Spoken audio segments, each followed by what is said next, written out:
आणि यानंतर आपण थेट जाऊयात उपमुख्यमंत्री एकनाथ शिंदे बोलतायत। सर्व मतदारांना मी धन्यवाद देतो की ठाणे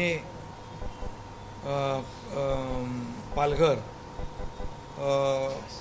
विधान परिषदेतल्या मतदारांनी ही निवडणूक म्हणजे बिनविरोध केली।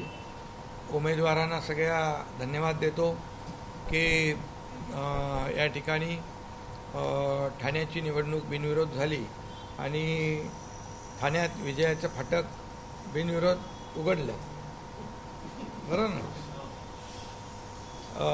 निवडणूक झाली असती तरीसुद्धा बहुमत आमच्याकडे होतं, परंतु ठाण्याची एक संस्कृती आहे। यापूर्वी देखील वसंत डावकरे साहेबांना त्या काळात बिनविरोध निवडून देण्याचं काम आम्ही केलं होतं आणि ठाणे पालघर विधान परिषद आणि यवतमाळ विधान परिषद दुष्यंत चतुर्वेदी हे देखील बिनविरोध आलेले आहेत।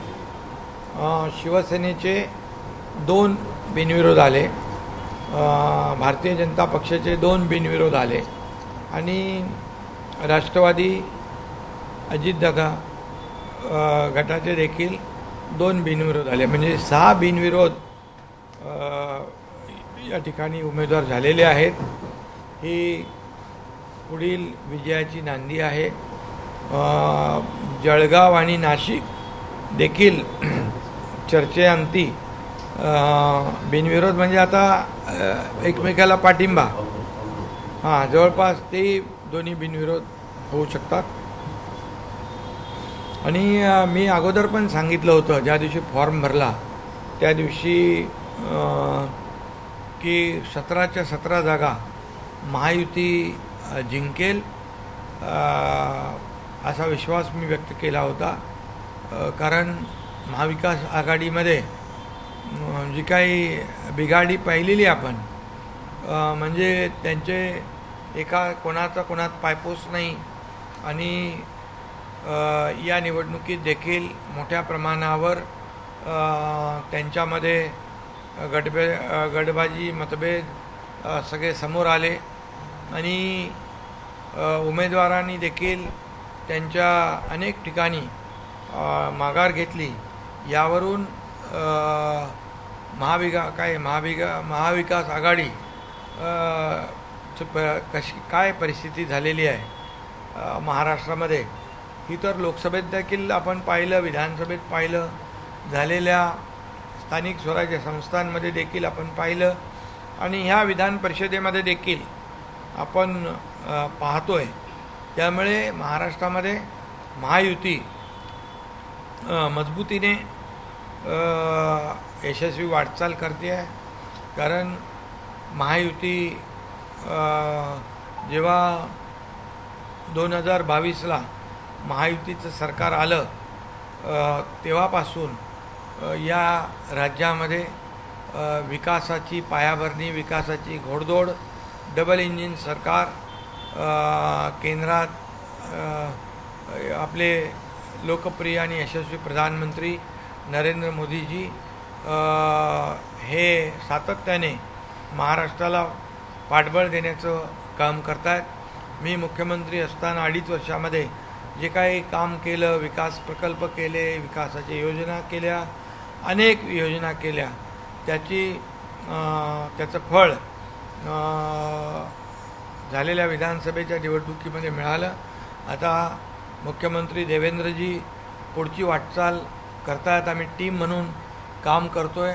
शेतकऱ्यांच्या कर्जमाफीचा देखील आम्ही निर्णय घेतला आहे आणि त्यामुळे या राज्यामध्ये एक विकासाचं राजकारण आपण पाहतोय आणि विकास प्रकल्पांना वेग देण्याचं काम, गती देण्याचं काम महायुती करते आहे। या उलट महाविकास आघाडीचं सरकार जेव्हा होतं त्यावेळेस विकासाला ब्रेक लावण्याचं काम केलं, स्थगिती देण्याचं काम केलं।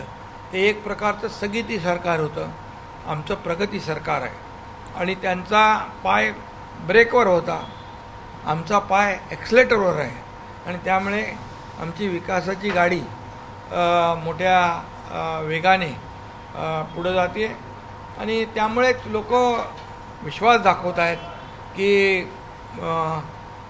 महायुतीचे उमेदवार विजयी झाले तर त्या मतदारसंघामध्ये कामं होतील आणि विकास होईल. पण नाशिकची जागा जी आहे ती जागा शेवटपर्यंत विरोध करण्याचा प्रयत्न सुरू होते. गोकुळ गीते यांनी शेवटपर्यंत माघार घेतली नाही. उदय सामंत आणि उदित मोरे यांची बैठक सुरू आहे. गोकुळ गीते यांना पाठिंबा देण्याची प्रयत्न सुरू आहे. होईल ना, म्हणून मी सांगितलं नाशिक आणि जळगाव हे दोन्ही जे काही विधान परिषदेचे मतदारसंघ आहेत त्या ठिकाणी देखील चर्चा सुरू आहे आणि त्यात देखील पॉझिटिव्ह चर्चा आहे. नाशिकच्या जागेवर जर माघार घेतली तरच जळगावच्या जागेवरती माघार घेतली तर असं कॅन्डिडेट गणित झालं. असं गणित तुम्ही लावताय, त्यामुळे तुमचे प्रश्न आहेत आणि तुमचे उत्तरं आहेत. तुमचे प्रश्न, तुमचे उत्तरं, तुमचे सूत्र सगळं तुमचंच आहे. त्यामुळे असं काही नाही, महायुती मजबूतीने पुढे जाते आहे. महायुतीचे 17च्या 17 उमेदवार निवडून आणण्याचं काम आम्ही करणार आहोत. आता परवा बघा किती रायगडला देखील आमचे महेंद्र दळवी, थोरवे, भरत गोगावले यांनी पाठिंबा दिला. काल मी पुण्यामध्ये देखील आमचा एक कॅन्डिडेट होता, आपल्या सुनेत्रा वहिनींनी मला फोन केला होता, तोही उमेदवार मागे घेतला. त्यामुळे अनेक ठिकाणी भाजपच्या समोर देखील शिवसेनेचे अनेक कार्यकर्ते पदाधिकारी उभे होते. त्यांना आम्ही सगळ्यांना जसं संभाजीनगरमध्ये इतरही ठिकाणी ज्या ज्या ठिकाणी शिवसेनेचे उमेदवार उभे होते त्यांना माघार घ्यायला लावली, त्यांनी माघार घेतली. महाविकास आघाडीमध्ये कुठेतरी बिघाडी दिसून येते, कारण उमेदवारांनी अर्ज मागे घेतल्यानंतर आम्हाला विश्वासात घेतलं नाही असं काँग्रेस आणि उबाटाचं म्हणणं आहे. त्यामुळे कुठेतरी बिघाडी ही समोर येताना पाहिजे. बाळमामांना सूचक देखील दिला गेला. बाळमामांनी तर थेट आरोप केले की मला उद्धव ठाकरेंशी बोलायला पण दिलं नाही आणि विनायकराव आरोप केले. मी आधीपासून RSSचाच कार्यकर्ता आहे असं म्हणून त्यांनी आपण त्यांच्यावर अरे त्यांच्यामध्ये मी मगाशीच म्हणालो की महाविकास आघाडीमध्ये कुणाचा पायपोस कुणात नाही आणि महाबिघाडी काय ते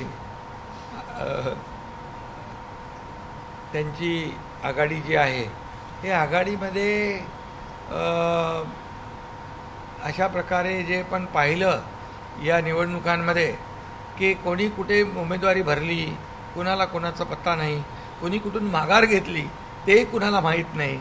आणि या सगळ्या गोष्टी ज्या आपण पाहिल्यात, मी त्याच्यावर जास्ती काय भाष्य करू इच्छित नाही. आणि मी महायुतीचे उमेदवार 17 पूर्ण विजयी होतील हे या ठिकाणी विश्वासाने सांगू इच्छितो. सुरू होता, अनेक ठिकाणी कोट्यवधी रुपये वाटले खर्च आले असा आरोप केला बिनविरोध होण्यासाठी. जर संख्याबळ आहे तर मग बिनविरोध एवढे पैसे का खर्च करतात असं देखील विचारलं. खरं म्हणजे हे काय पैसे मोजायला होते का तिकडे? मी एवढंच सांगतो, ज्या उमेदवारांनी माघार घेतली त्यांनी पाहिलं आपल्याकडे मतं किती आहेत आणि मग मतं किती आहेत आणि महायुतीकडे मतं किती आहेत, हे कितीतरी मोठा फरक महायुती आणि महाविकास आघाडीमध्ये असल्यामुळे ते उमेदवार सुज्ञ आहेत, समजदार आहेत आणि त्यांना माहीत आहे की आम्ही निवडून येऊ शकत नाही. उलट जर निवडून येणाऱ्या उमेदवाराला मदत केली तर आमच्या भागामध्ये कामं होतील. धन्यवाद, थँक्यू. रवींद्र फाटक यांच्या पत्नी देखील ठाणे महापालिकेच्या निवडणुकीत बिनविरोध आल्या आणि आता हे देखील बिनविरोध आलेले आहेत. त्यामुळे ठाण्यामध्ये फाटक बिनविरोधाचं फाटक आहे ना ते, विजयाचं फाटक. म्हणजे त्यांच्या पत्नी देखील महापालिकेच्या निवडणुकीमध्ये बिनविरोध झाल्या, तेही झाल्या. म्हणजे हे एक योगायोग आहे. तर मान्सून अगदी तोंडावर आलेला आहे. अगदी 2 दिवसात मान्सून पोहोचेल सांगितलं, गोव्यापर्यंत पोहोचलाय. मुंबई असेल, मुंबईतली नगरसेवक किंवा मुंबईतली एकूण तयारी मान्सूनची आज देखील आढावा बैठक होती. ठाण्यामधली तयारी, ठाण्यामध्ये देखील अनेक वेळा गर्दी कोसळतात किंवा अनेक घटना होतात. तर प्रशासनाला काय प्रशासन पूर्णपणे अलर्ट आहे दरवर्षीप्रमाणे त्यांचं नियोजन योग्यपणे चोख ठेवलेलं आहे. त्यांनी येणाऱ्या प्रत्येक संकटाला सामोरं जाण्याची पूर्ण तयारी आहे. सर्व यंत्रणा सज्ज आहे आणि कुठलेही संकट येऊ नये, आलं तर त्याचा मुकाबला करण्यासाठी आमच्या प्रशासन यंत्रणा पूर्णपणे तयार आहेत. कुठेही जीवित आणि मालमत्तेची हानी होऊ नये यासाठी पूर्णपणे खबरदारी प्रशासनाने घेतलेली आहे. MIDC क्लस्टरबद्दल बैठक झाली. बैठकीत झालं. क्लस्टरच्या बाबतीमध्ये आज बैठक झाली. क्लस्टर हे जे योजना जी आहे देशातली पहिली योजना आहे आणि समूह विकास जो आहे त्यामुळे लोकांचं जीवनमान जे आहे हे बदलण्यासाठी हा क्लस्टर प्रकल्प आपण आणला. ठाण्यामध्ये ठाणे महापालिका आणि सिडको मिळून क्लस्टर राबवते.